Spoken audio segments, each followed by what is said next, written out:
all those are resource functions. We want to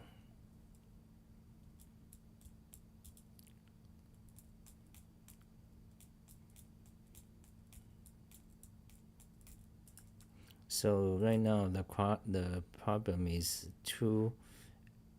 given two index in the list. We want to swap their values.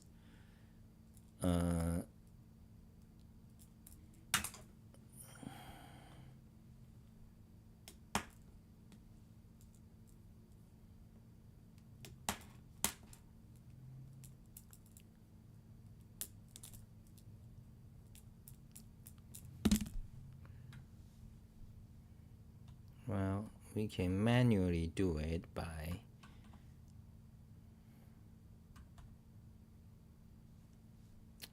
oh god, you need to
okay, it's 90 minutes.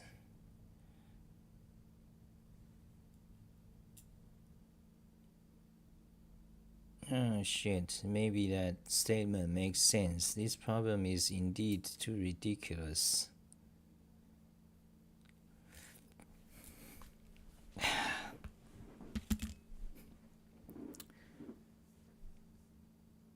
Okay, I'm gonna take a break, I think.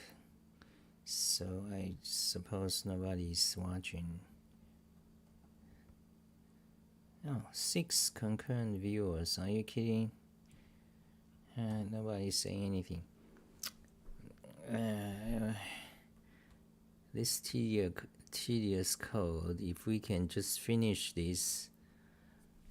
If we finish this line, that's not done yet. If we finish this line, it simply means we have completed constructing a sequence of numbers that represents this sequence of pairs for order.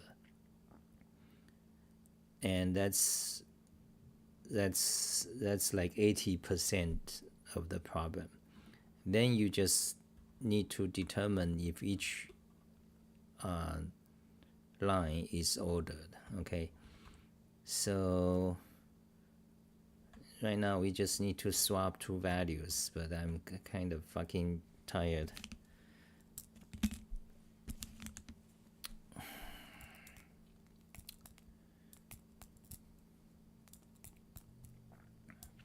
Yeah, because it's tedious. Then you need to create temp variables.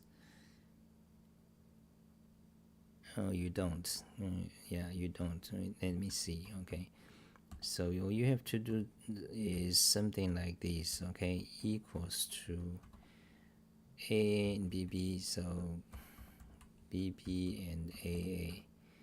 So this is the wait, so something like that. Okay, kind of like that. Take a break. Hello GCS. Okay, maybe that's a good idea. Thank you. Okay, okay, hold on a second. Let me try to finish this. Position order sequence So you want to swap values. So what you get here is you need to know position. Actually, it would be nice if you have a little local variable here to store. Yeah, you can do that, but then it's more code. This if statement.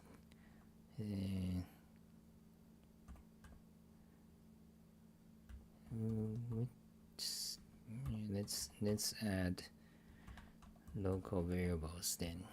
Okay, so you got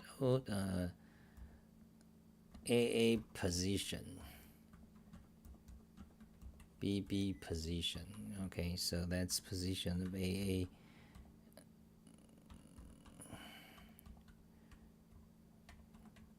equals to that, and BB position equals to that.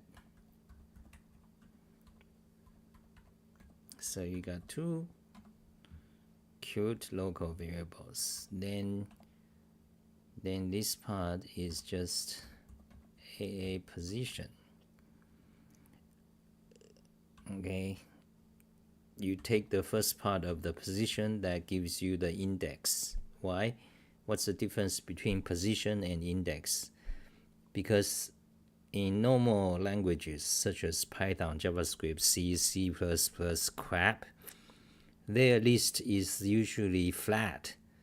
So it's sufficient to know the position just by a single number called index, the index of an array. But in Wolfram language, you typically deal with nested expression, like like for example, this whole source code is one single nested expression, like Lisp. So in order to specify an element in a nested list, one single number is not enough, because one single number means that a flat list, that element, but that element is itself nested. So you need another number that indicates which position, what index is that.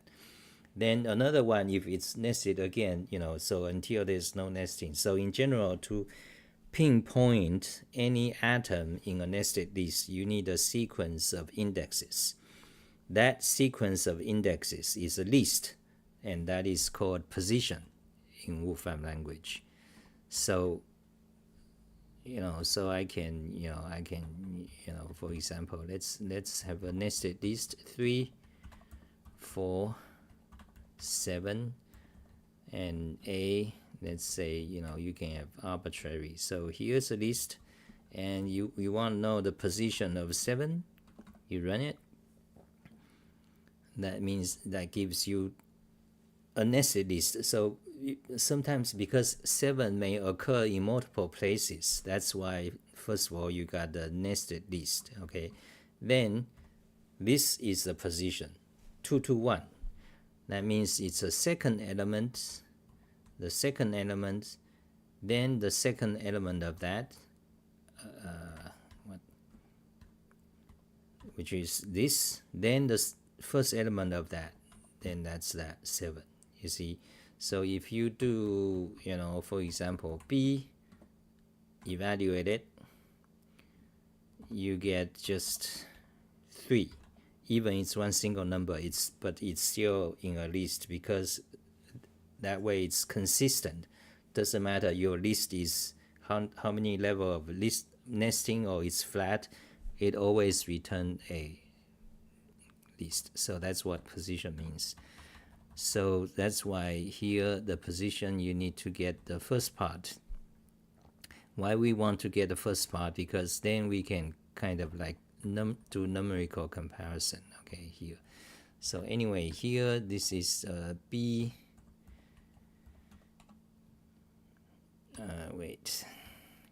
BB position.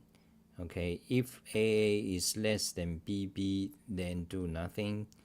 Otherwise, then do nothing. Otherwise, you set you set the order, okay, here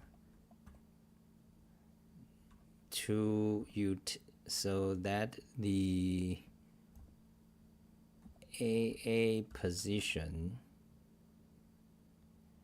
and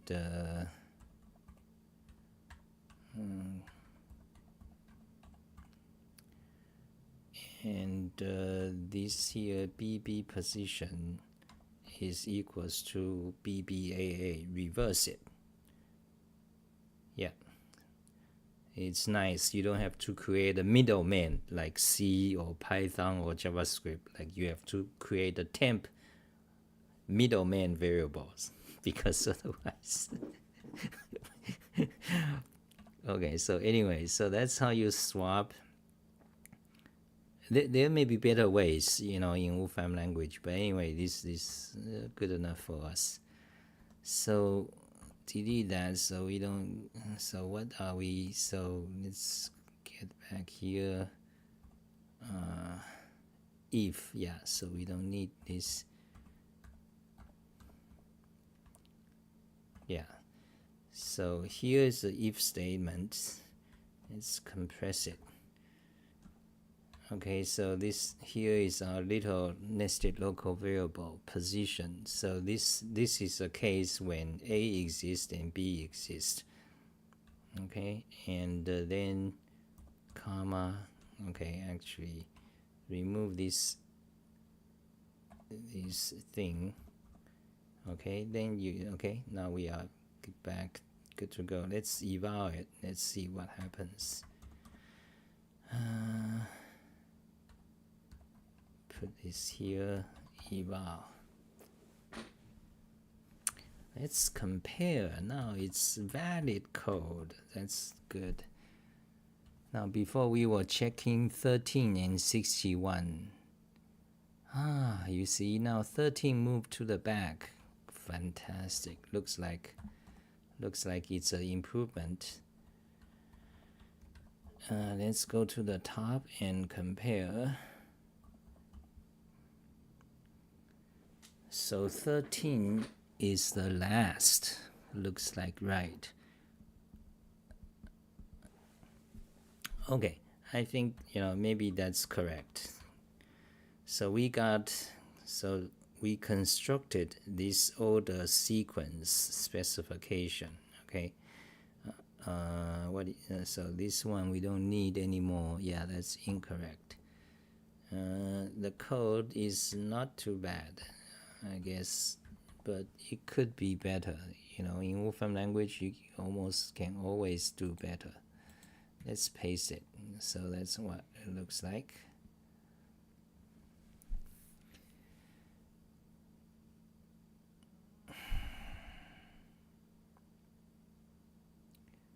Why is append 2 cannot take 2 arguments?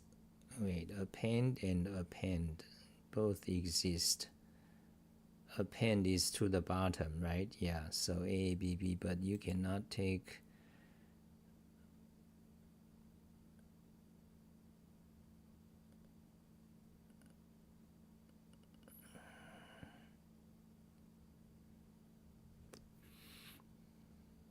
okay, but anyway, so that's that. We constructed this list, and now break. Okay, break for 10 minutes.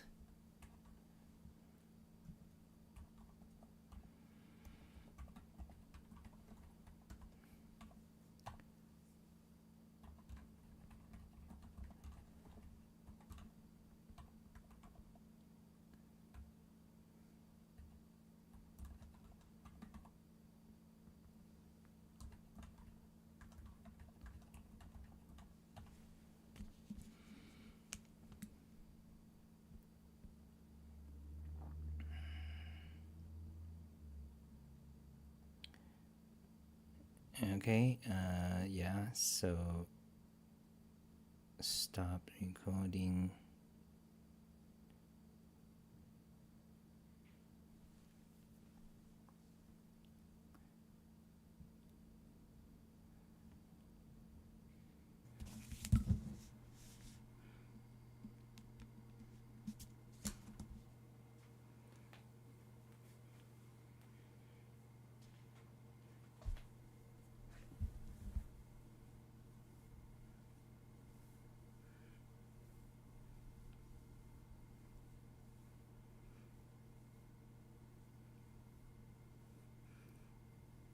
So we got 3 more minutes break.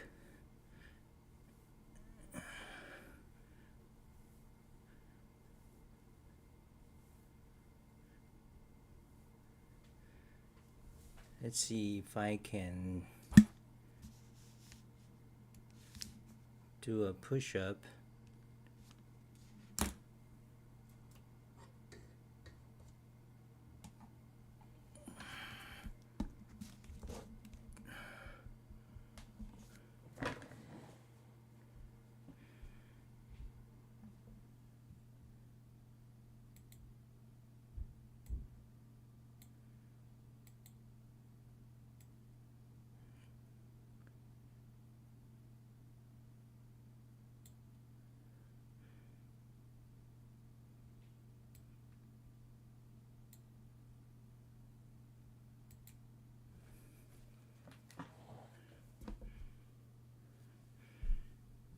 I don't want to show. Yeah. Okay.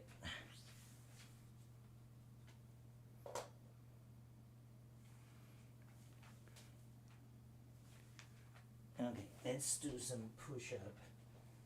Girl.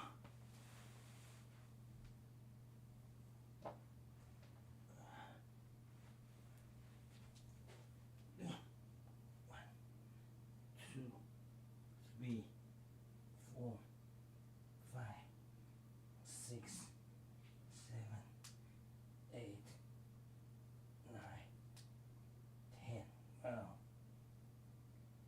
11, 12.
Okay, I think I'm back. Check.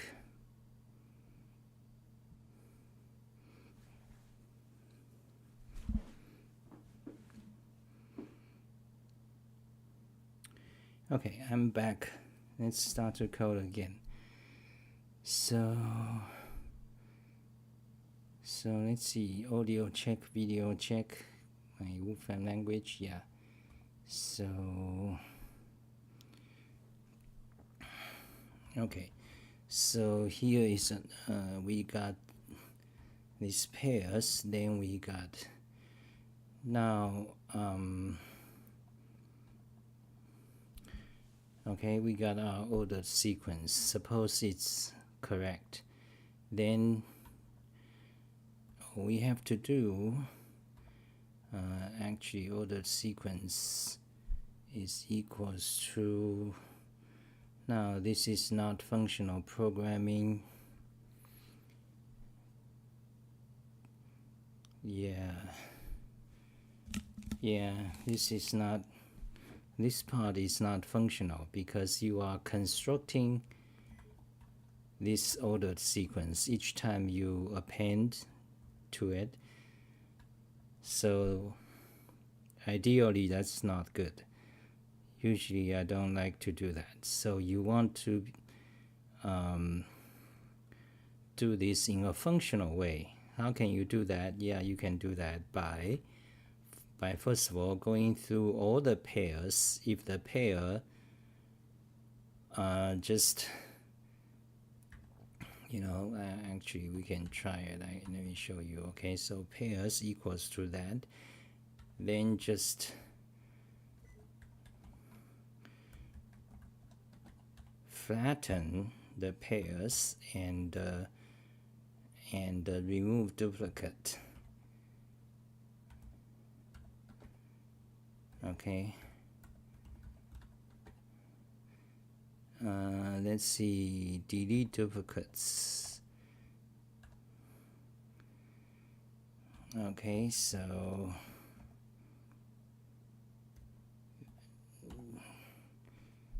this will give you a list of all the unique numbers in the pairs. Then, this is much simpler, I think. Then you just go through the pairs like before, and according to, then you don't have to check exist or not. Jesus, this is much better. You don't have to check whether it exists because it always exists.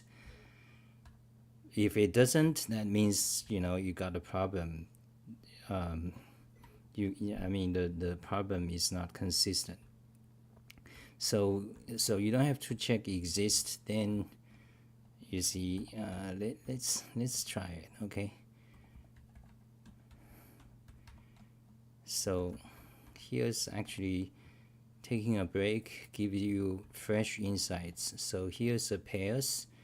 Then you just flatten, delete duplicate, then ordered sequence just equals to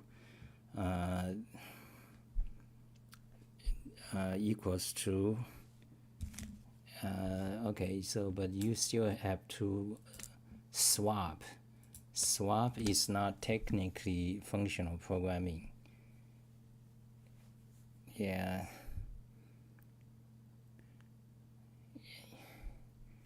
Okay, let's forget it.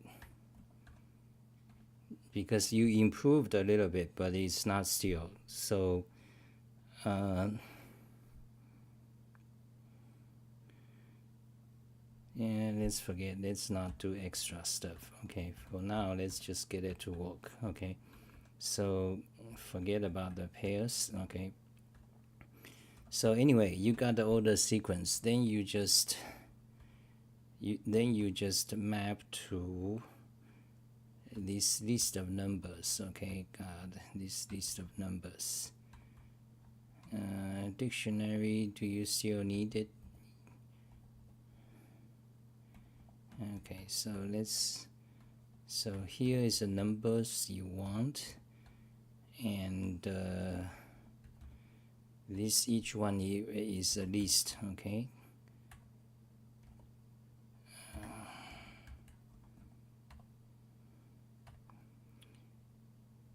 Okay, so for now we manually create this list instead of parsing. So this is a list, input list, something like that. Okay, input list. And what we do is that we map a function to it, of course. Check.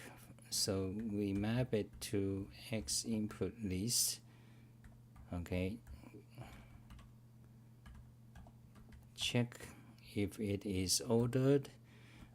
Here this needs to be a function. So ordered, if X is ordered, and what is the predicate function?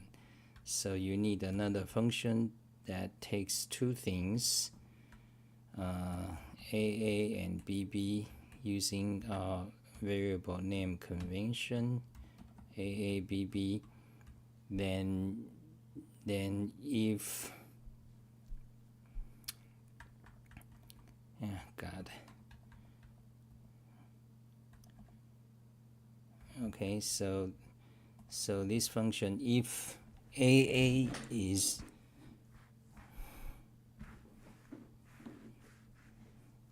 so you got two conditions. Okay, so if position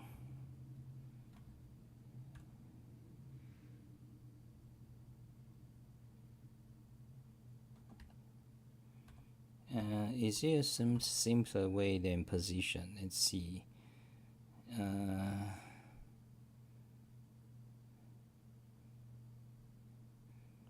first position. Okay, so actually you can just use first position.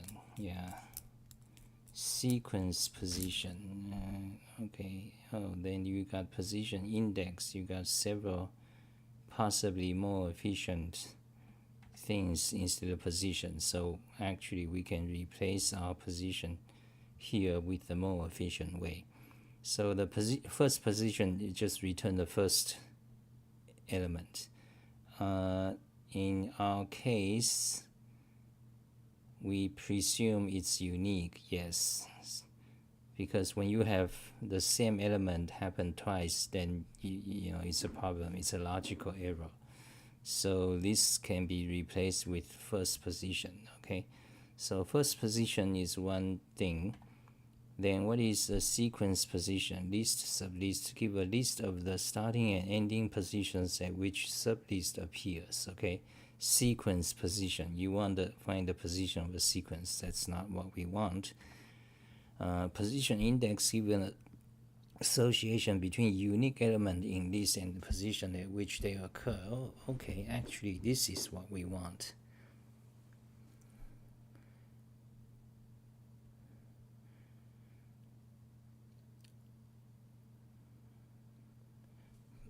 Position index. Okay, give a association between the unique elements in list and the positions at which they occur. Okay, so the key is the unique element, and the value is the positions they occur. Okay, so for example, this ABCACA. You see, this is fantastic. Position index is much more efficient. So we can use position index and then give that returns association. Okay, so yeah. So let's go back here.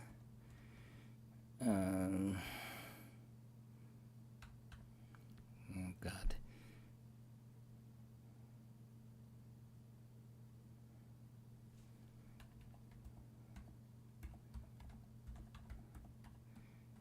Position index equals to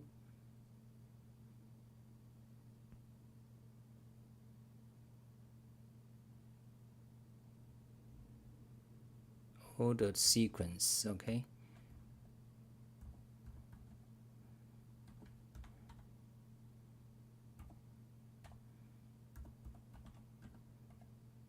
ordered sequence.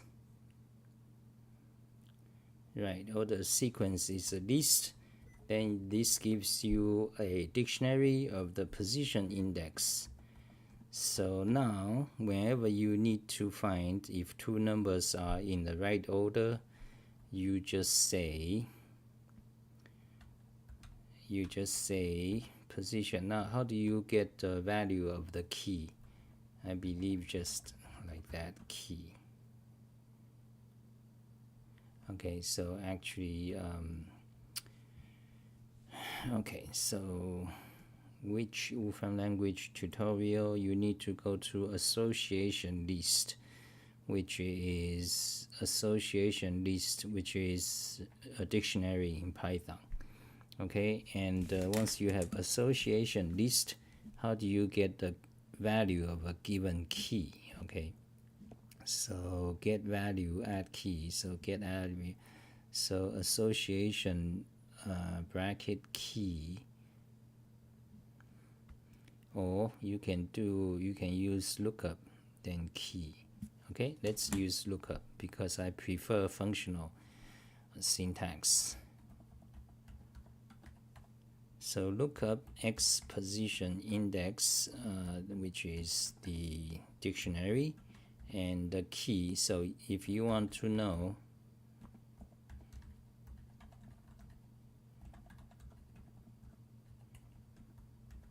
given AABB is in order, do So look up position index, then key AA is less than BB. Okay, if that is true, it returns returns true.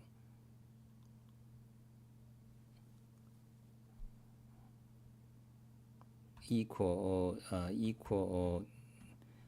or less or equal.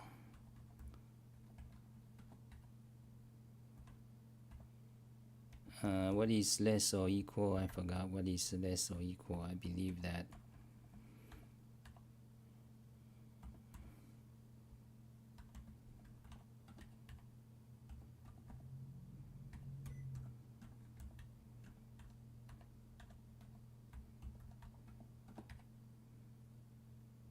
less equal than. There it is, less equal than.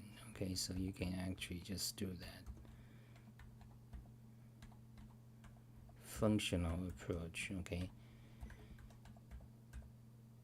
so less or equal, then it returns true, otherwise it returns false.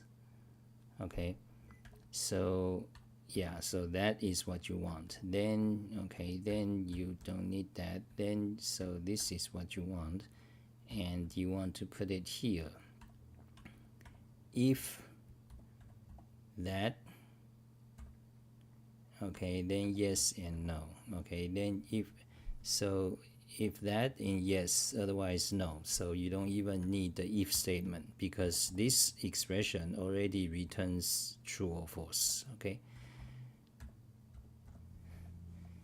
Okay, so the function is this. Where does that go? Yeah, okay, so maybe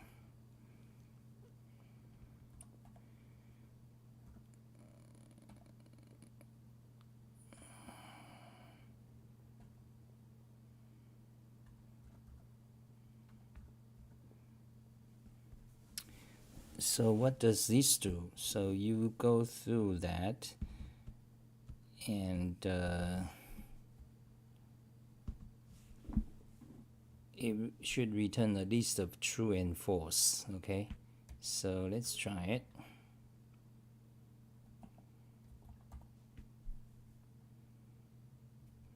Okay, we got less than equal, less than equal, so we used the wrong thing. Shit. So we need to find out what exactly is the operation. Let's see.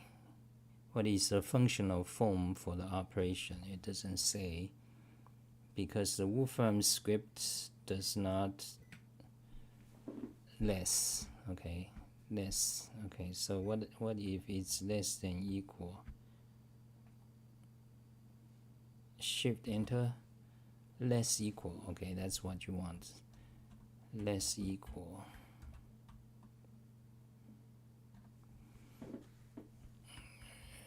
Okay, so let's just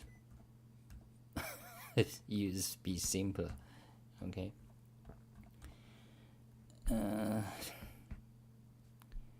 Yeah, so this will return. Let's run it. True, true, true, true, true, true. Now that is not true, because we know true, true, true, true, true, true. We know, according to the toy example, that only 3 of them is true. What?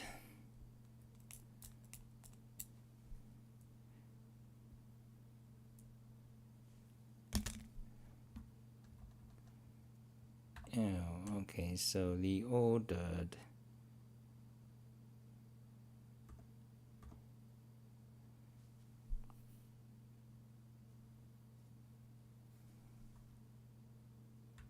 what is the input list?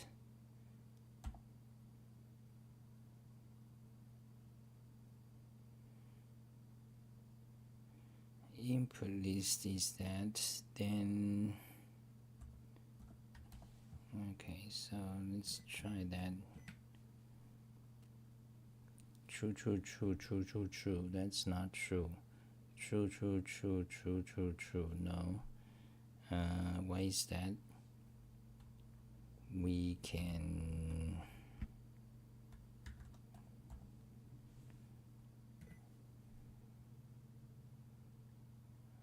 let's say, so which one is true, which one is false?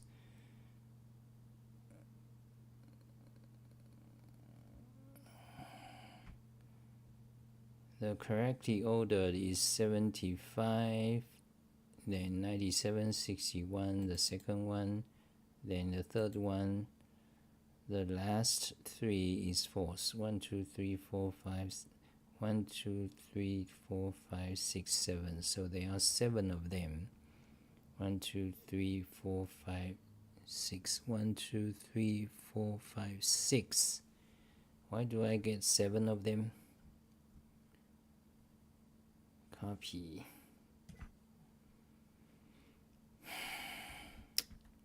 One, 2, 3, 4, 5, 6. Yeah, 6.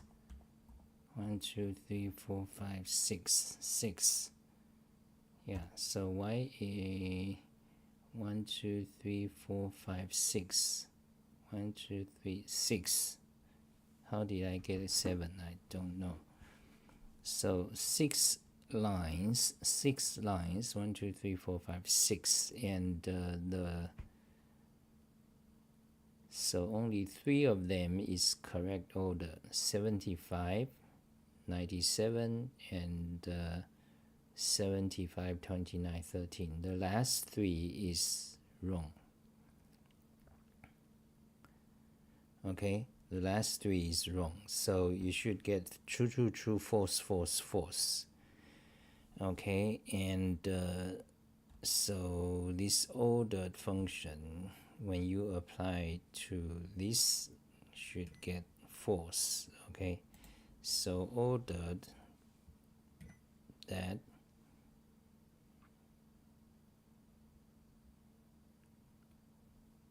shift enter, it returns true, so that means something is not right. Let's try again. Let's try some random number. Shift enter. Apparently it seems like it's always returning true. Now what is x position? X position index, shift enter. Oh, it returns, you forgot, it returns an index, so you need to remove. Oh yeah, that's right. You need to look up, then get the first element. Okay. Yeah.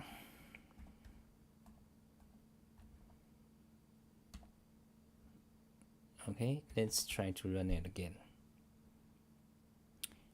True, true, true, false, false, false. Beautiful. Now, for each one that is true, you just if it is true, then you see this ordered. Okay, if this is ordered, if this is true, then you just take the middle number. Okay, so rename that x to be x list. X line. Okay, let's just say line. Line makes sense. Okay, so the line. So the line, if this line is true,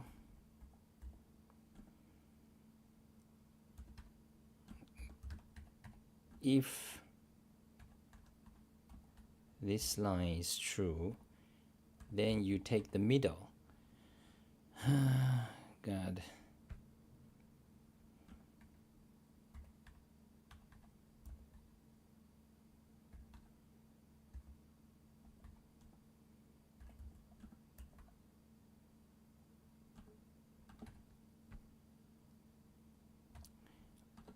there is a function. I don't think it's medium, but it's called something in statistics called wait, is it mean? No. Quantile.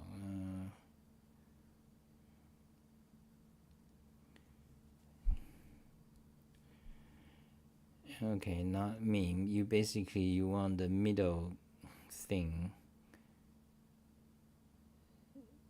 Mean a midpoint. There it is. Midpoint gives the midpoint of the line segment. No, that's geometry.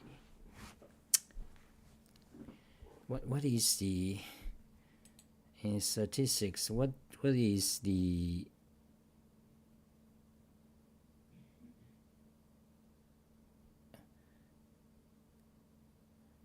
what is the middle value? I forgot, but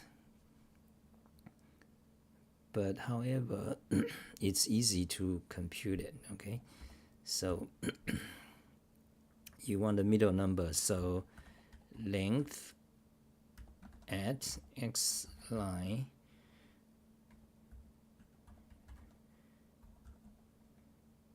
divided by 2,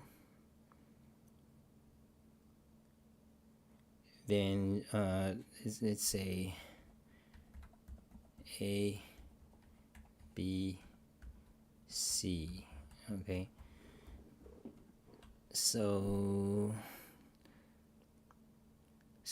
supposedly it's always odd, so divided by 2, you take the ceiling.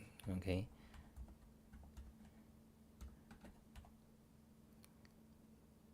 ceiling of that. Okay, then you just return that element. Okay, so if it is ordered, then you take the middle element, otherwise 0. Okay, then you just total. Okay, total.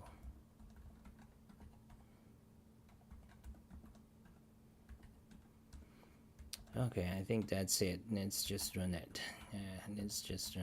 I'm tired of this problem. Part 1, 143. Is that even correct? 143. One-shot coding. No trial and error. Fantastic. Answer for toy input is, okay. Now answer for personal input is, what is it? Well, we need to go to the top and evaluate this input string. Wait. Search. Oh, we need to do parsing now. Fuck. We need to do parsing. Yeah, but you already almost done. Okay. Oh god, we need to do parsing. So the input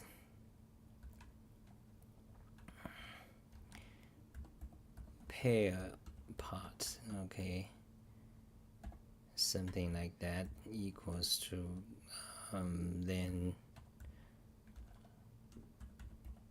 lines part, something like that. Okay, so string split. Okay, split the input by 2 empty lines. Okay, is that right? Yeah. So okay, so actually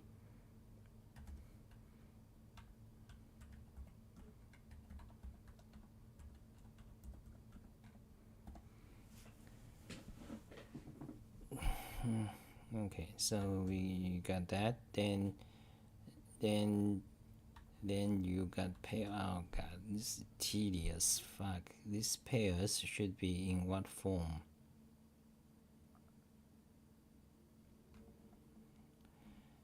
Okay, let's just do coding. Okay, imperative code.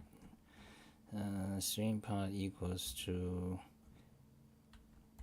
it's a kind of copy.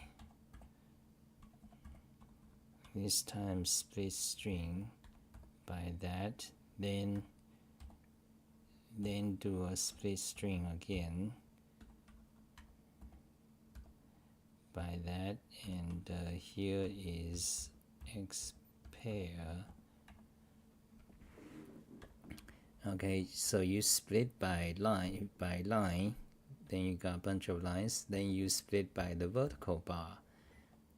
Vertical bar is that, okay, I believe that is the, wait,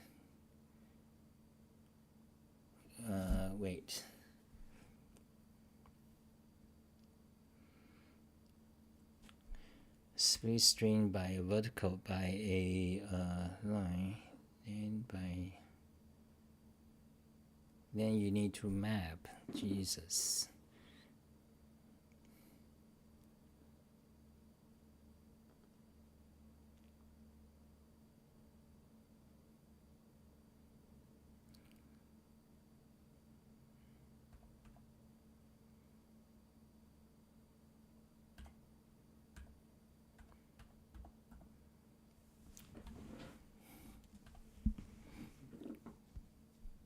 Split, then you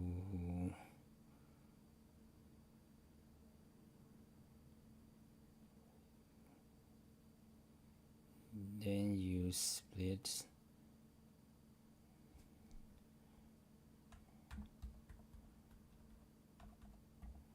then you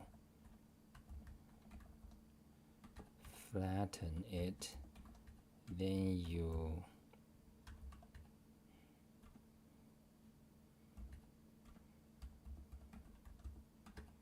partition it,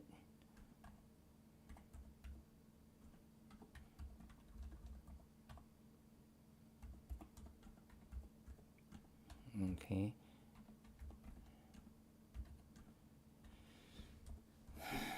That, I believe that is that pairs, okay, and the line part is kind of similar.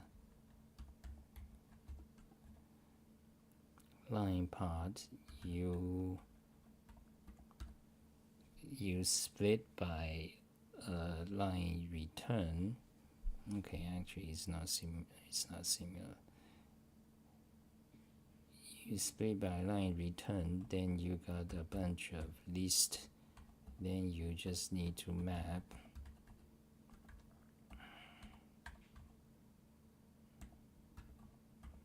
You need to map a function,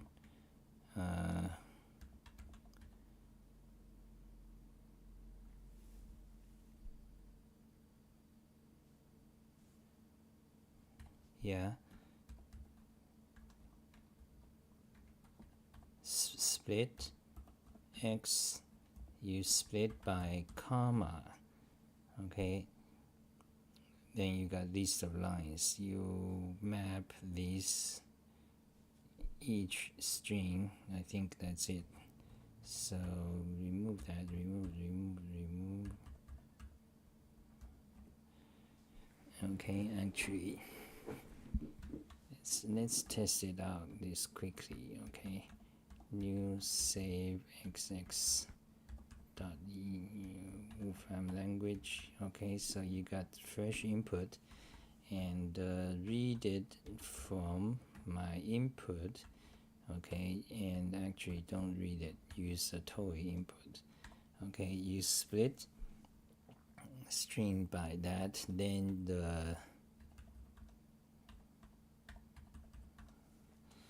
the pair part is going to be the pair part you split by new line.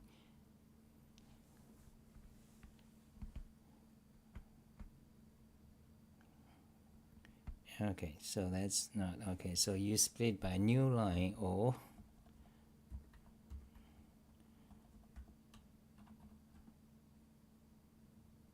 or a that. Okay.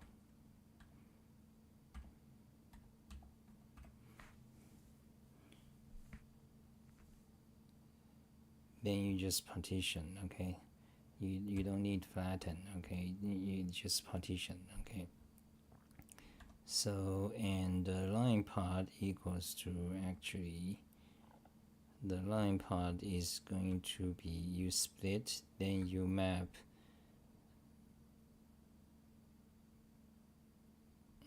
okay. So x pair evaluate it. Let's see what you get. Empty. Okay, you got fucked. Let's show them all. Show all results. Let's see where we went wrong. So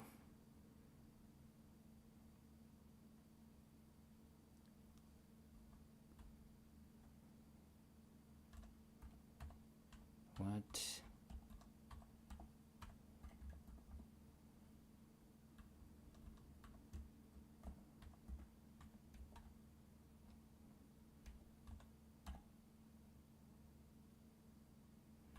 No.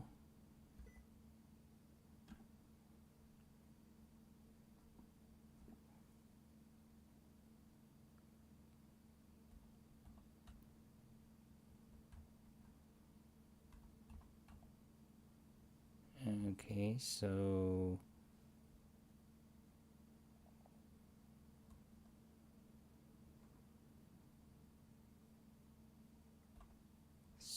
that seems right.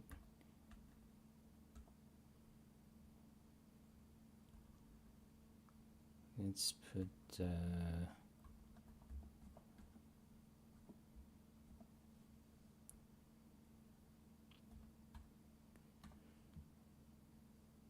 okay, so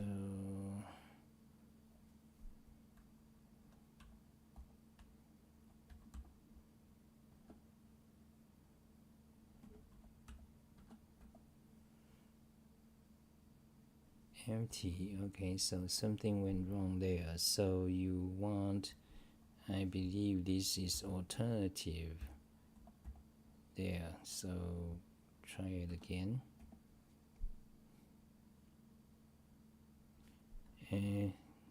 No, wait. You split. What do you split by? A new line.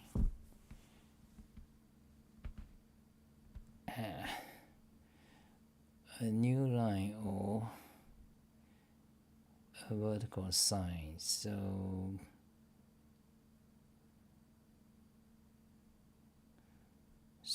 the vertical bar, is it literal or not? In Emac Lisp,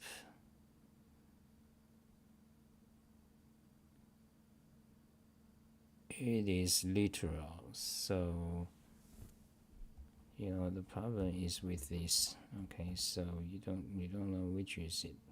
Oh, if you want regular expression, you have to say regular expression. Fuck.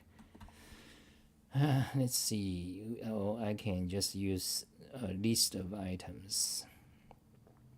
I forgot to record my video. Shit. String pattern. Yeah. Okay, so yeah, so this is actually simpler. You switch on that or a vertical bar. Okay, run it. There it is. They give you the pairs, and each of these is a string. You want to turn it into a number. Okay, so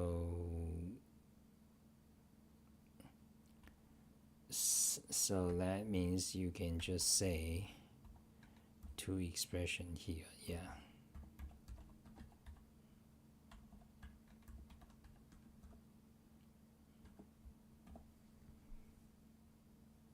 So we got the pairs part correct. Okay.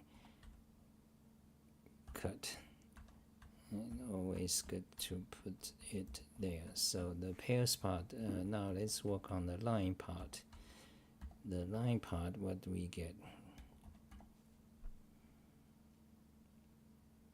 No, okay, no is not correct.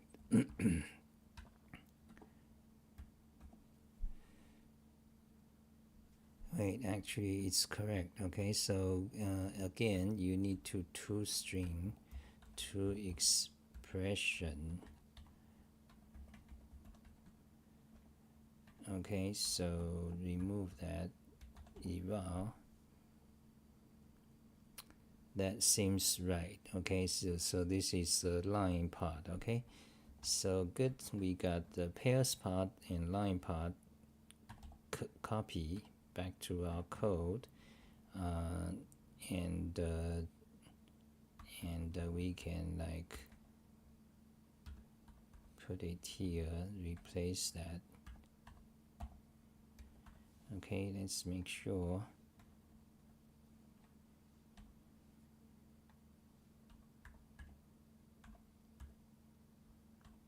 Remove that. Now actually, what if we use our personal input? Will it work? Run it. It works. Huge amount of numbers. Okay, and if you, yeah, let's shift enter, tab A to show all result. Okay, so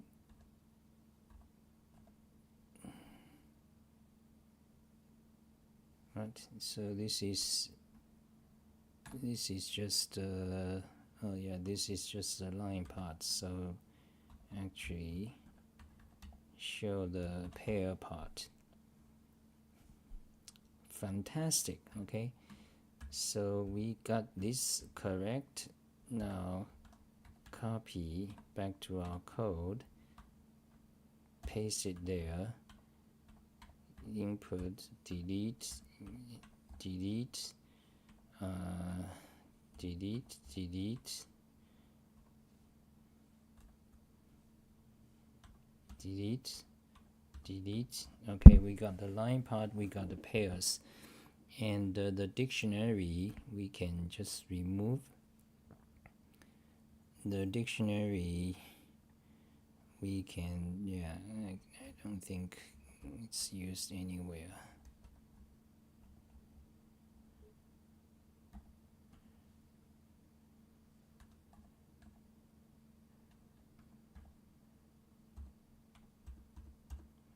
Explanation, explanation, explanation, then this explanation, pairs. This is our pairs. So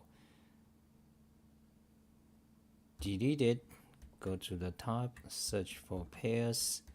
Okay, so instead of pairs, we say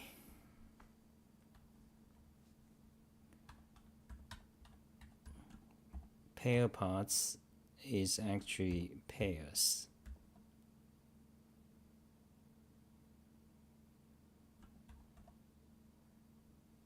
Actually, wait, these pairs I don't like. Hold on a second. So it should be X pairs. Okay, something.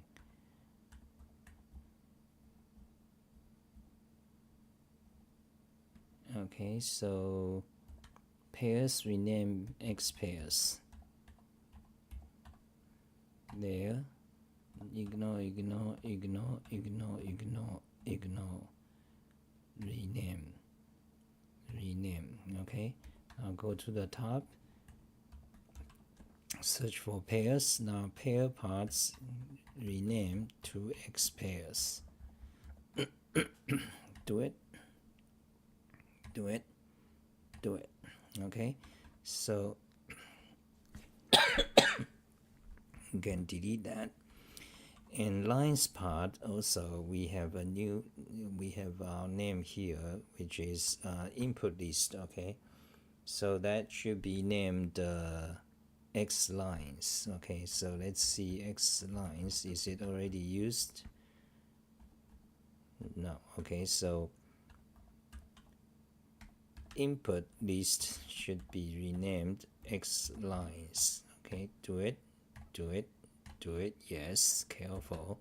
Go to the top. Now the lines part should be lines. Okay, rename it lines part X lines. Okay, do it. Okay, make a backup. Actually, that's it. That's it. That's the code. So we got the lines, we got the pairs, we got the lines. Okay, then description of the problem, then rough description and algorithm, and then turn the pairs into an ordered sequence. We are constructing this sequence. Okay, and that's the result example. Then we this remove. Yeah, remove that. Okay, so remove that. We should have saved, but we forgot. Anyway, so what? So what is this position index? We can remove. Oh yeah, we need this position index. Yeah, because it makes it much more efficient. This part is wrong, so let's modify it.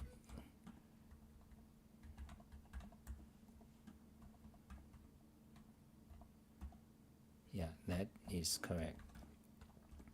Okay, so we map the function. If it's ordered, this is just a toy example.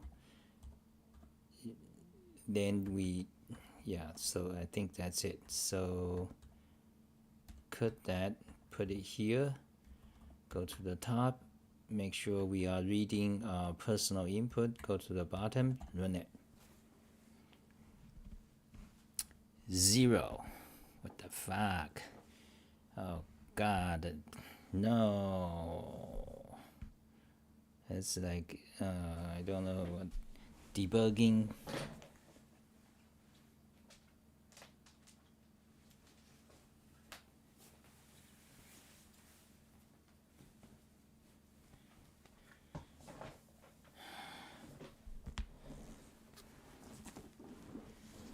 I don't know what amount of debugging would that be.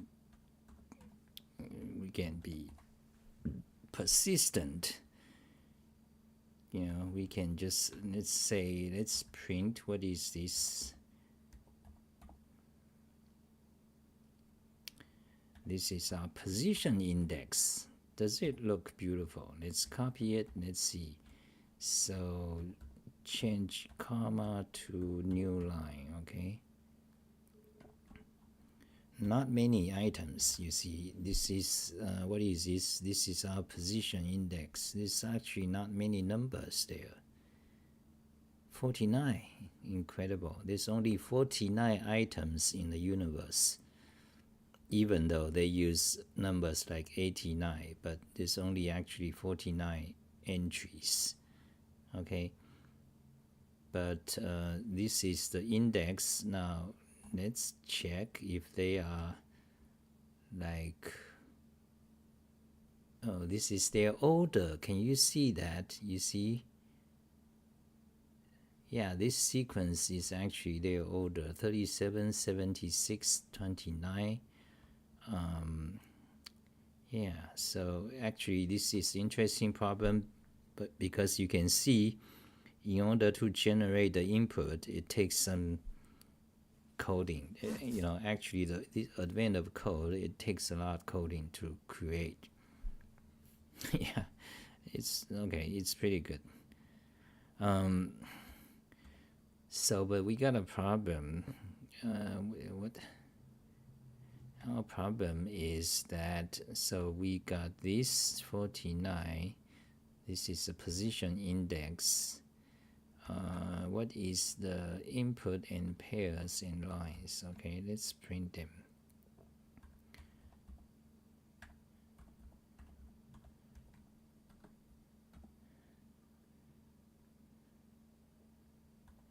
Okay, we got a lot nulls. Is that because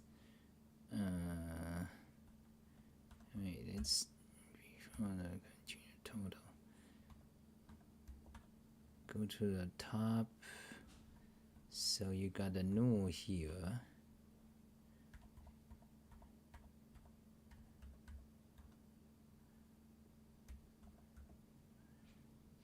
You see, where does the null come from? What are we printing here?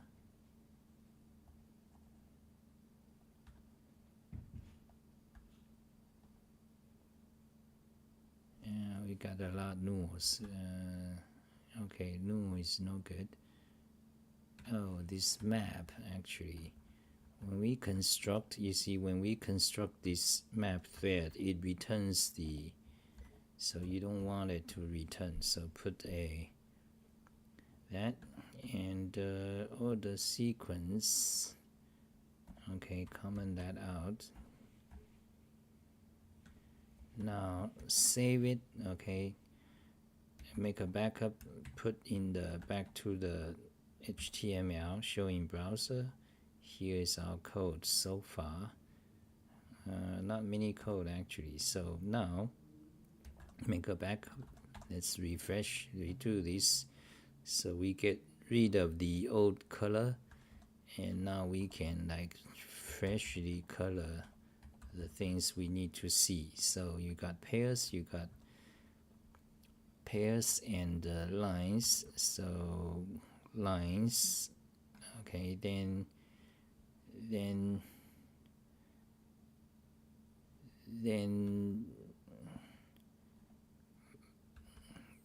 this map, what does this map do? Oh, this is the answer. Okay, so let's say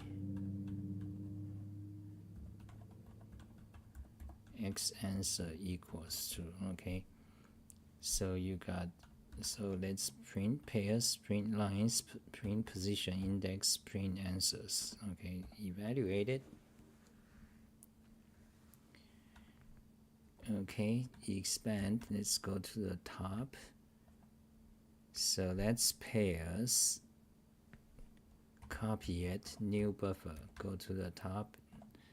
So that's pairs, that's lines, that's position index, I think. Wait, what is this?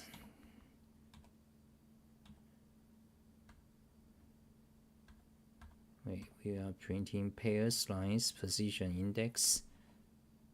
Right, so this is position index. Then the last part is incorrect. It's all zero. All zero means none of them are in order. Yeah, God.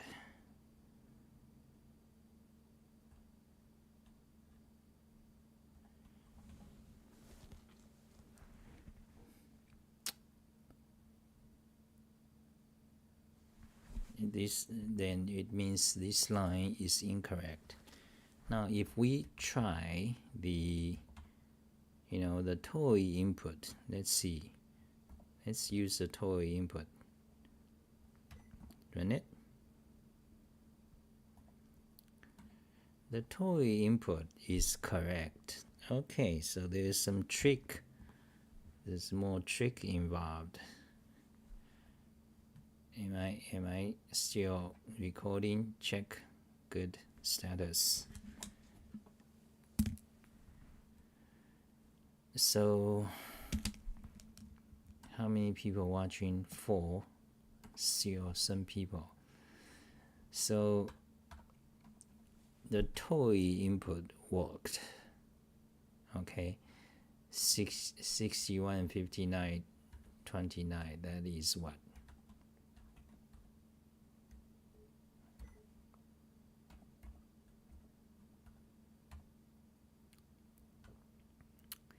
What is this?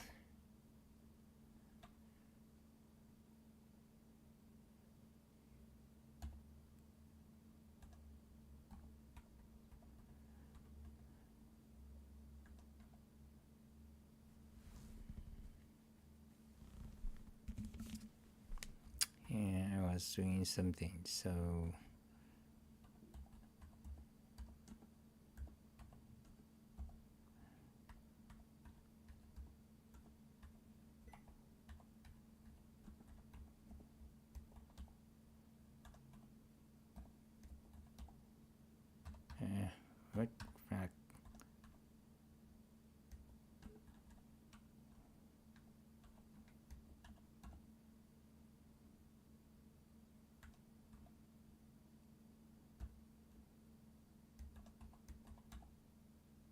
143. Yeah, 143 was their answer for the toy input.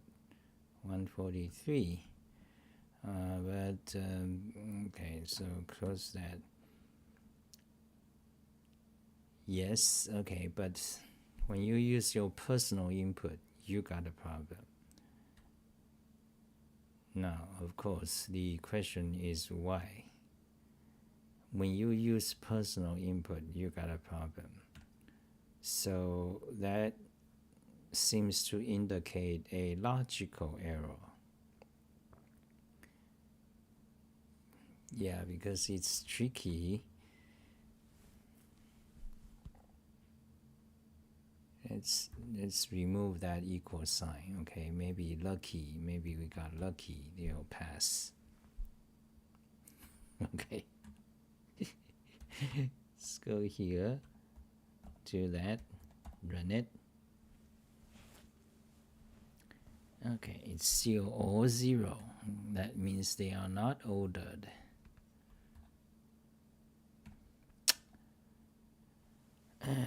Okay, so what we can do is we check one of them. Simply check one of them. You see, this problem is difficult. It's a good problem. You see, it's a good problem because you cannot even like manually check what is going on, because this obscure ordering thing, it does not give you let's see, where's my input.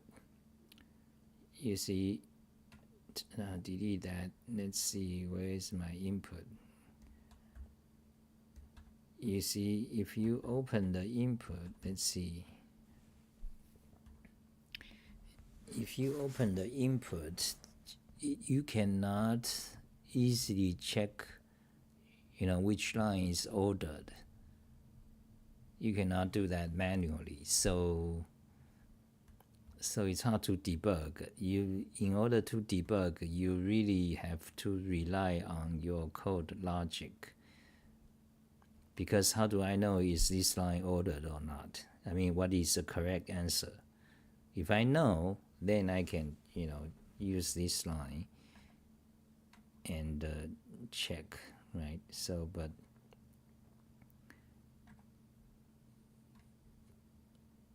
you see, we can try here, ordered on this line, this list of numbers,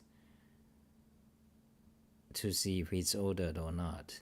And even if it works or if it doesn't work, it doesn't tell you which pair got wrong. Then you have to, okay.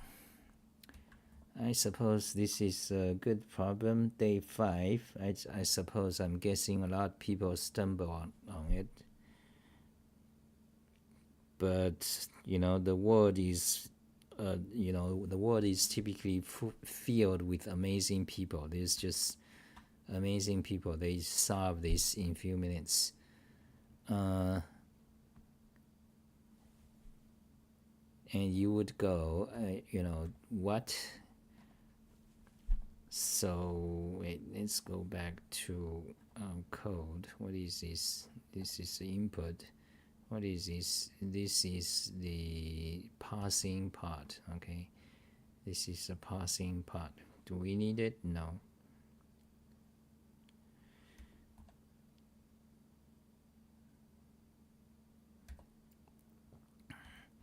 And what is this? This is the input, personal input. And this is our page, this is our code. Yeah, so if you run this ordered, run it, it just say false. And well, that's because the Wolfram language, you are using ordered. Other programming language don't have that. So you have to sort. Actually, if you want to debug, then you want to sort. Do we have the sort predicate? Yeah, we do have. You know, let's write a sort predicate so that we can debug it.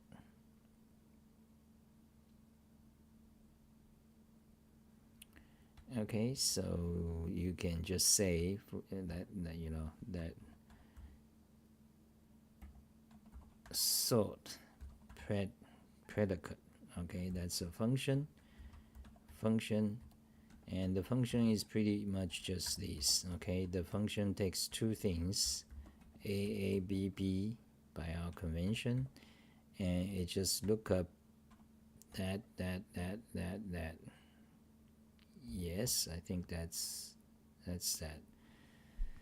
So if let's see, we need to check ordered. So let's just to be sure we didn't get the sign inversed. Okay, the predicate either returns true, E1 and E2 are in order. Is that right? So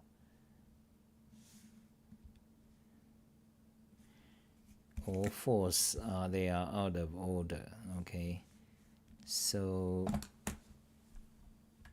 this, if this is less than that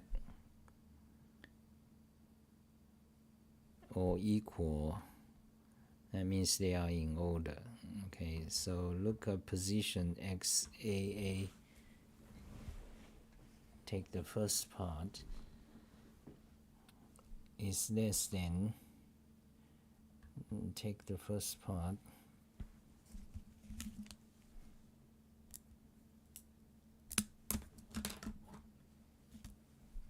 that should be right.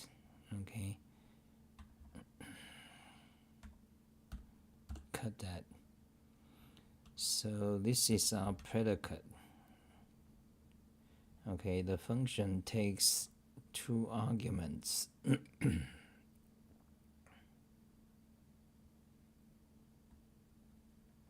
Let's name it order predicate.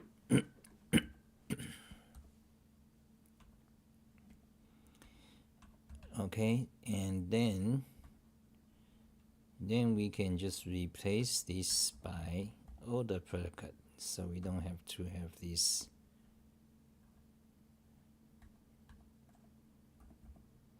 line.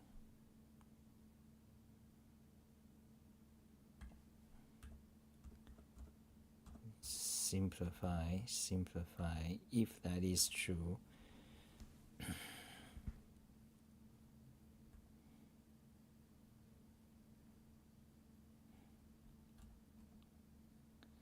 Let's for now, if it is true, just return that line. Okay, that way it's easier to debug.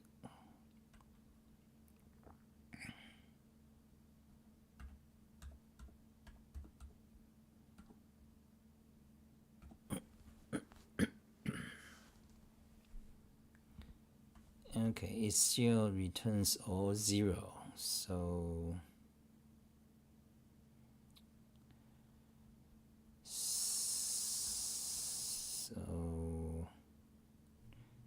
something obvious, this is wrong. Okay, when you get all 0, something obvious is wrong. Did we turn string to expression? Did we forget to turn string to expression? No, we didn't.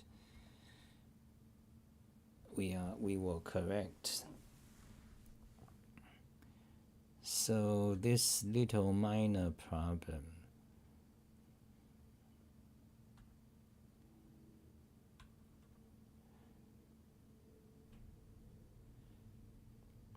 Jay says, just ask a correct query and only if a solution Wolfram database will be held correct.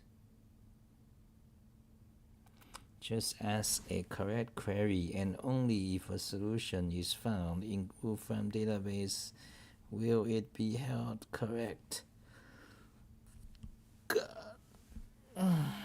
If a solution isn't within the database, then your query is incorrect. Yeah. You're talking about Wolfram Alpha, which is a computational based AI, like logic based instead of neural network based. So if whenever Wolfram Alpha actually answers your question, it's guaranteed to be correct, unlike the artificial intelligence, the neural network based AI such as ChatGPT and so on. So for example, if you ask ChatGPT to add 2 numbers, like plus, let's say add the same number, you'll get it wrong because it's neural network based. Basically means it's kind of guessing based on many past examples of lots of numbers. Yeah, let's try it. Let's try Grok is even better than ChatGPT. So Grok, I try to generate a bunch of pictures. Those are not good. What is the answer of, actually just paste this. Here's the sum. Okay, let's see if that's correct.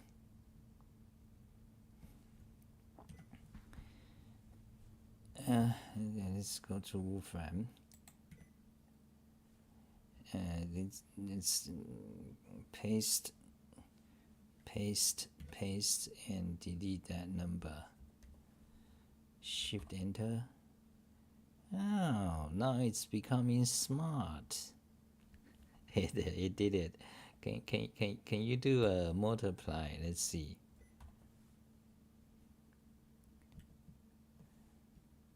So I believe Grok is actually calling out Python to do the computation. It improved. Yeah, okay, wait. Yeah.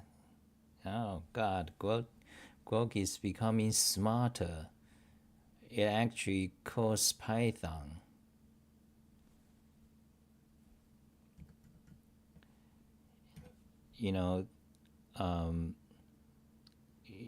One of the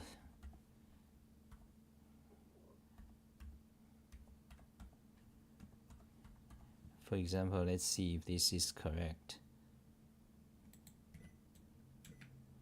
False. It got it incorrect. So what is the correct answer? Let's see.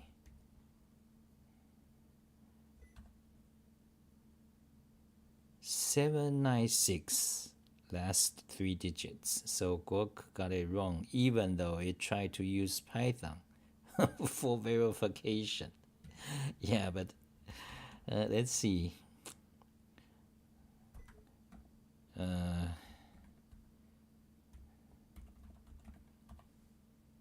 Okay, so let's run it. You see, Python got the correct answer. 796, the last 3 digits. 796. But Grok gave you the wrong answer, even though it suggested the correct Python code to compute it. So that's AI. That's because it's neural network based artificial intelligence, which means it's actually kind of trying to guess based on seeing 1 gigabillion examples. But the Wolfram Alpha is a logic-based AI, symbolic AI. So they actually try to compute. So if Wolfram gives the answer, it's correct. But if you ask a general question like, well, what's going on in the world? Should I get a girlfriend? Or, my wife is not happy, but because of this, what should I do? Then the neural network based AI will kind of give you some suggestions, like write me a poem. But the Wolfram logic symbolic based computation, it will not be able to. So there's pros and cons, and we don't know which one is gonna, so AI is a big topic. So anyway, let's get back to this. So let's get back to this little digression. So let's get back to this. We talked about AI a lot, which is very interesting thing. Okay. Now let's get back to why is our code not work. Okay. So we got a little bug because none of these lines are in order according to our algorithm. It works for the toy input. Okay. It works for the toy input, but it didn't work for the user input. And why? It's hard to see. It must be something trivial because none of them returns true. So it must be something trivial I did wrong, something. But however, it works for the toy input. So why is that? Or maybe there's logic error, so it's hard to say. Yeah, if it works for toy input but not for the personal input, then it may be some logic error.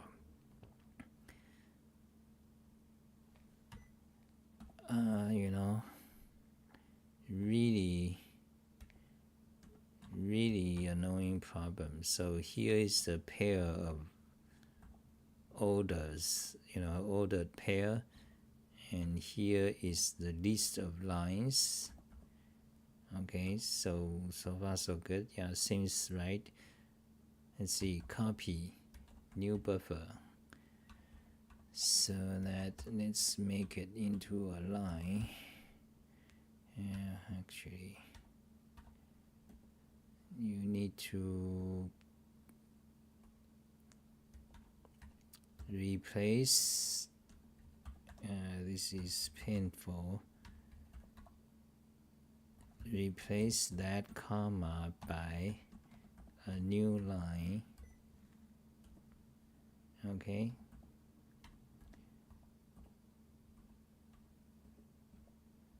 So now you see this is the pairs we get. Okay, that seems right. And this is list of lines. Okay, and then here is the positions, the order sequence we generated. Okay, but then it says none of it is.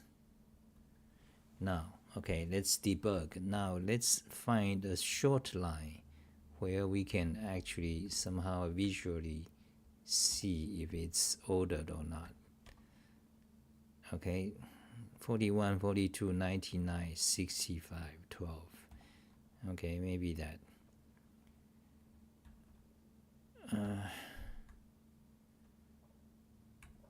Wait, where is it?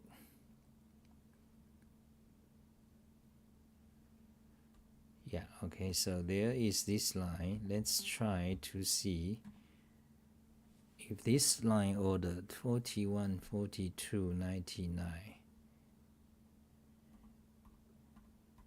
41,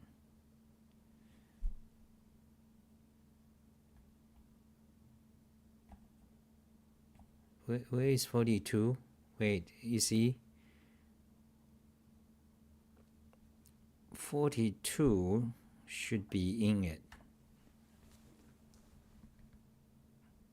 No, but it's not. It is not. Wait, 42 is there. Okay.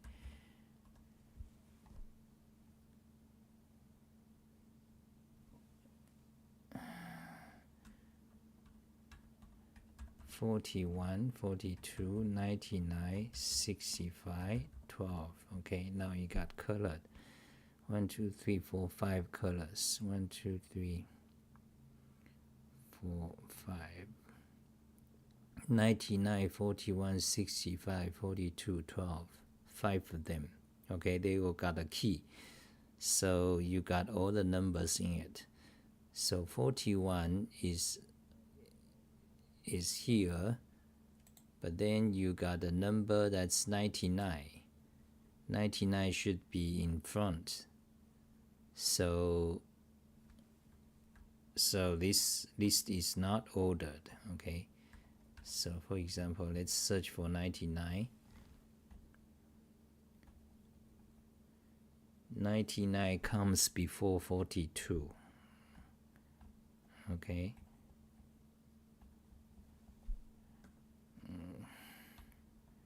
99 comes before 42. So this line is not ordered.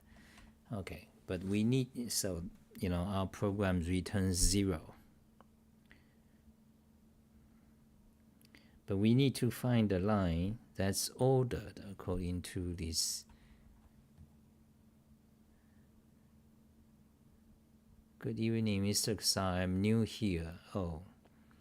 So we are doing the advent of code. If you search for advent of code, you'll find the problem online every year in December, from December 1st to 25th, I think. They have, they publish a programming problem. So we are doing it today. And we are doing the problem of day 5. And so far, 2 hours, we don't have a solution. So that is what I'm doing.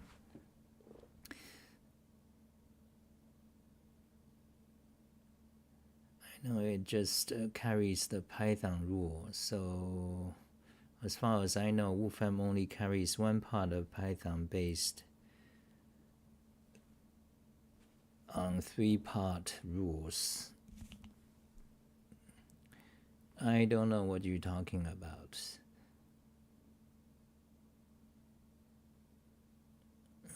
One part of Python, I don't know. So we need to find an input line that is actually in order. So, but this problem is nasty because you don't know. I mean, how do you...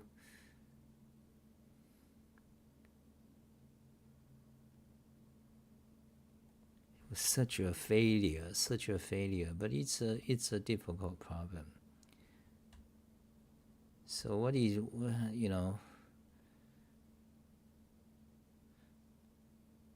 and this is only part 1, okay?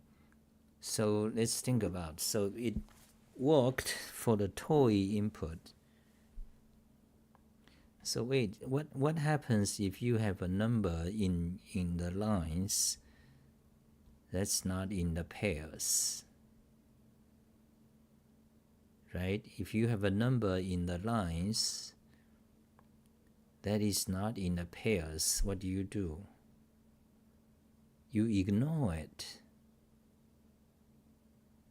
Oh God, so I think there's another step because they did mention if the number is not in the pairs, you ignore it. Did they mention it somewhere?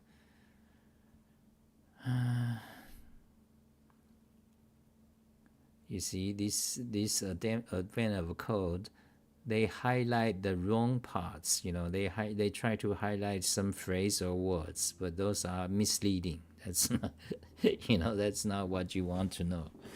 They highlight the wrong words. Here you want to know if a number in your lines is not in the pairs.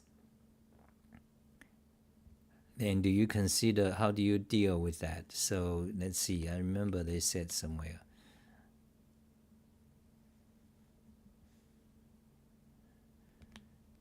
First update does not include some page numbers. The ordering rules involving those missing page numbers are ignored. Okay, the first update does not include some page numbers, so the ordering rules involving those missing page numbers are ignored. So first of all, in order to check whether the order is correct, if the number is not in that, in the ordering, in the ultimate order sequence, you ignore it. Yeah, so that means the order predicate needs to be modified. So instead of that, so first of all, you need to check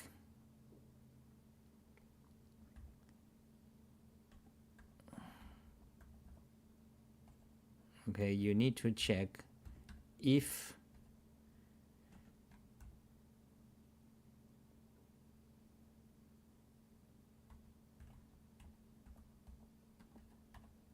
member queue, wait, let's do this, so if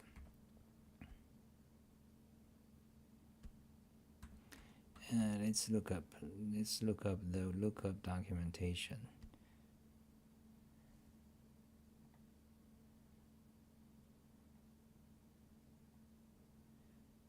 If key is not present, okay, so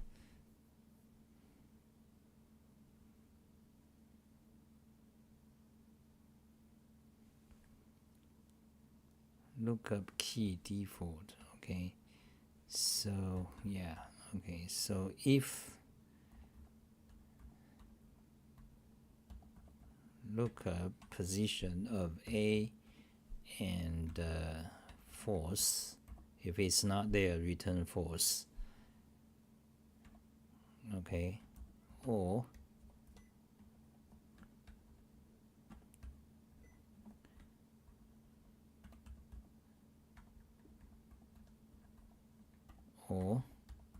BB, if it's true,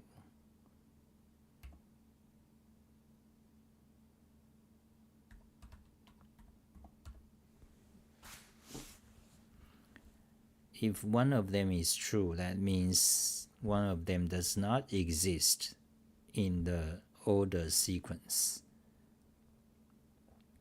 Then simply return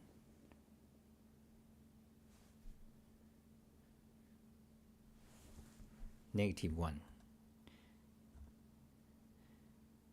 Wait.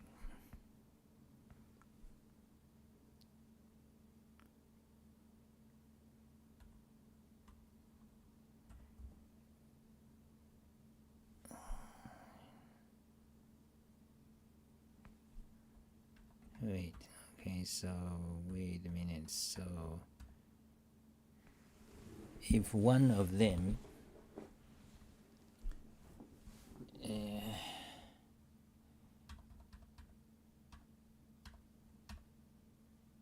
if this is true, if that means it's not in the order sequence, then return -1, and then return false. Okay, that means it's not ordered. Otherwise, then you do this thing.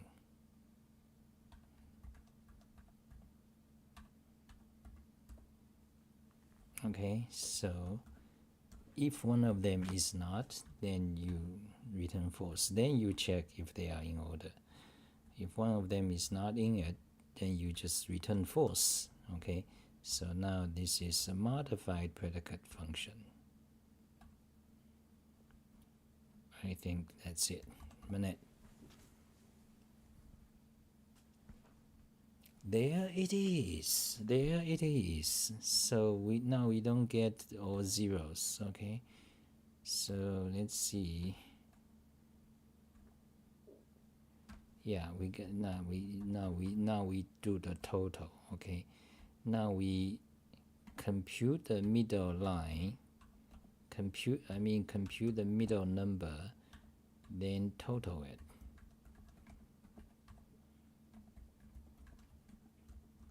Prefix notation. Okay, so you don't need the pairs, you don't need the lines, you don't need the index, just print the answer. Okay, I think that's it. This is a tricky part, this like nasty tricky part. So let's try the toy input. Would our toy input still be correct? Run it. What 278. Wait, the toy input also now is wrong. What?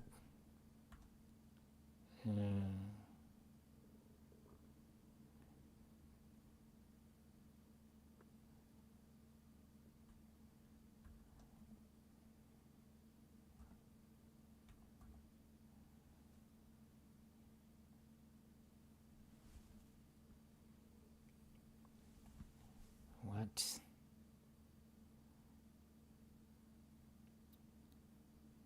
Now the toy input is incorrect.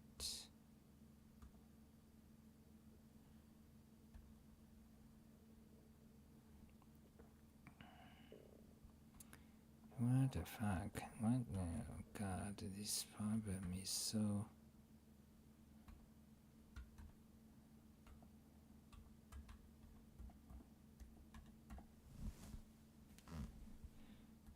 Toy problem total. Okay, forget about total. Run it. 2, 3, 4, 5. They returns them all. Now the toy problem is incorrect. It returns them all.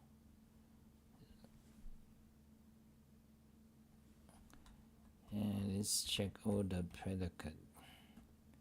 Takes two functions. If position index AA is true,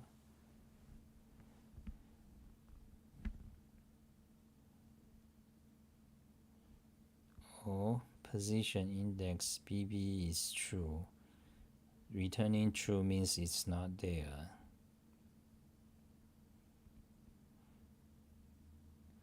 Oh, not return false. It returns wait. Yeah, it returned false is incorrect. Or the predicate.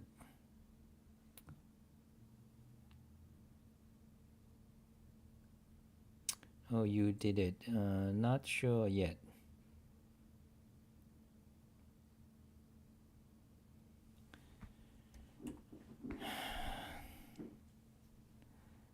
God, I'm not sure yet. Almost. Okay, we almost did it. But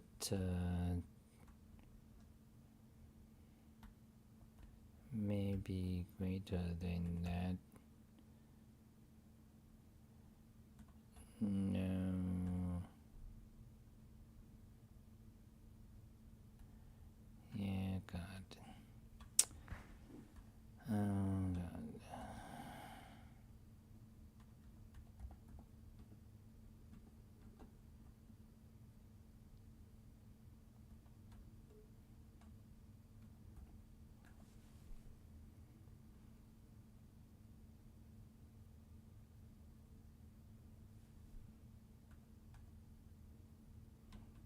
So if it's a number, so our predicate is wrong.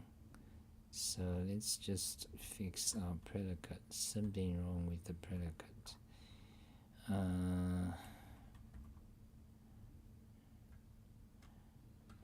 Ordered function.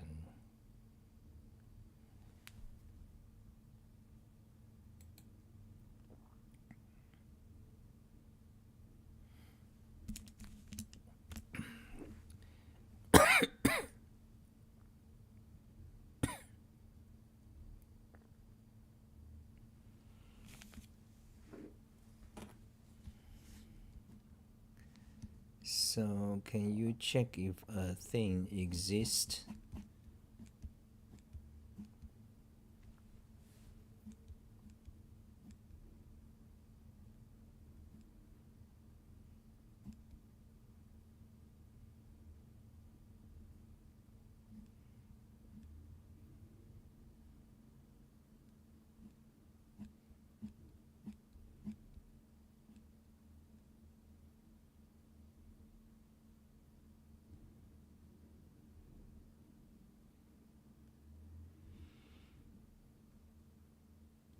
Return the value of the key. If it's missing default, use the default.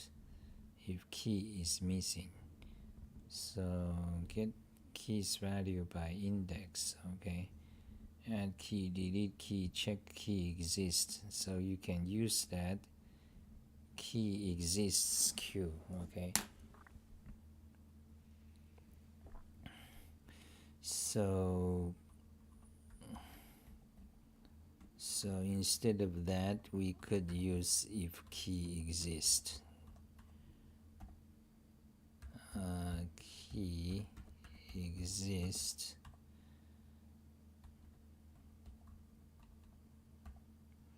What is the association in key? So if that exists and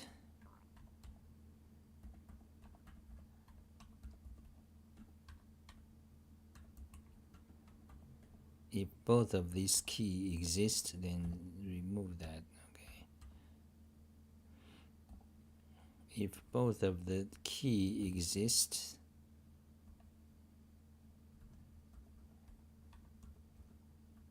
then you look up. Otherwise, you look up and you compare that. Maybe that's simpler. It should be the same though.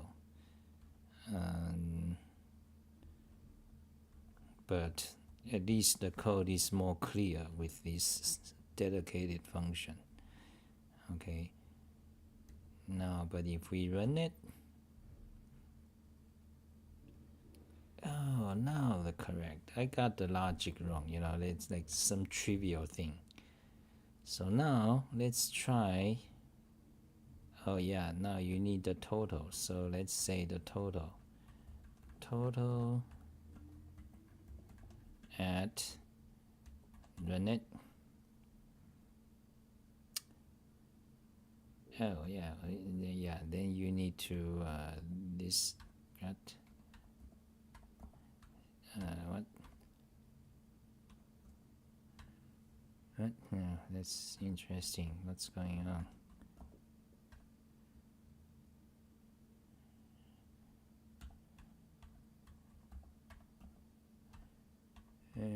Why is that?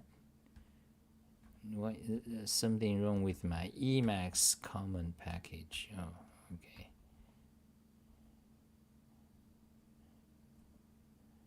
Oh, it works there. Oh, now it works. Something. Okay, so that then you total. Okay, so do it. 143. Okay, now let's try the personal input. Okay, now the personal input uncommon, run it.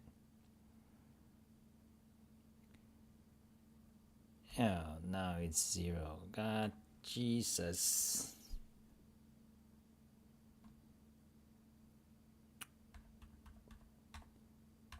Oh God.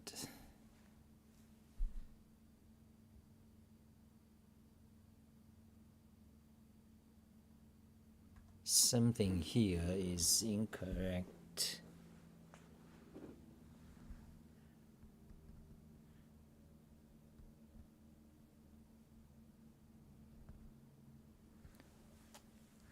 What? I don't understand. I am so close. Now it says 0.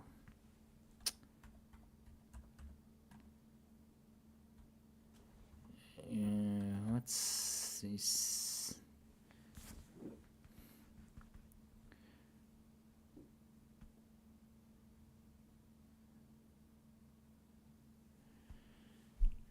God.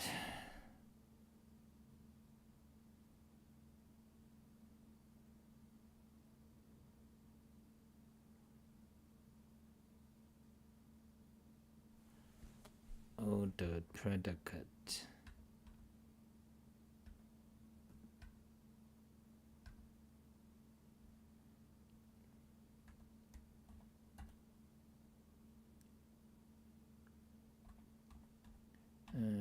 This 0 is just not good.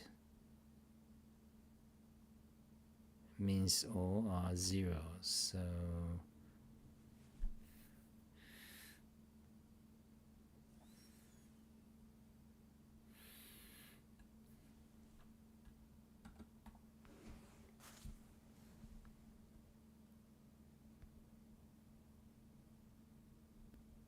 good luck. Thank you.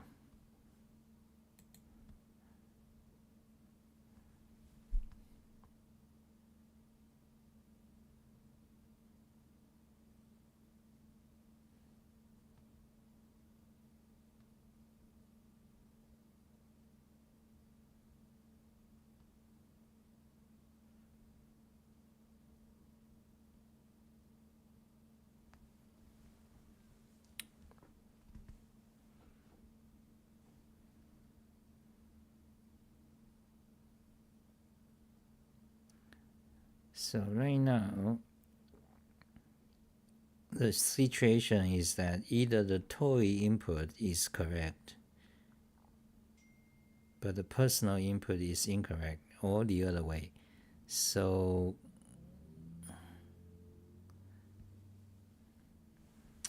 I'll be right back.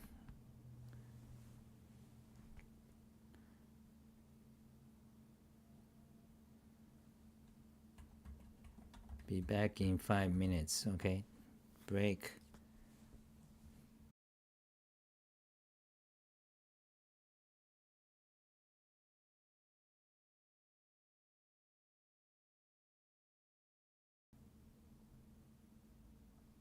Test. I'm gonna stop, okay? We failed. We didn't finish. It's very close, but something is wrong. But I've been coding for close to 4 hours, so it kind of failed. Yeah. So I'm gonna stop, and I'm gonna update my page so you can you'll see the fixed code for sure. But for now, I'm giving up. I have to go and code later. And then tomorrow is another day, another advent of code, and we haven't done the part 2 yet. It's tough, okay? Bye, guys.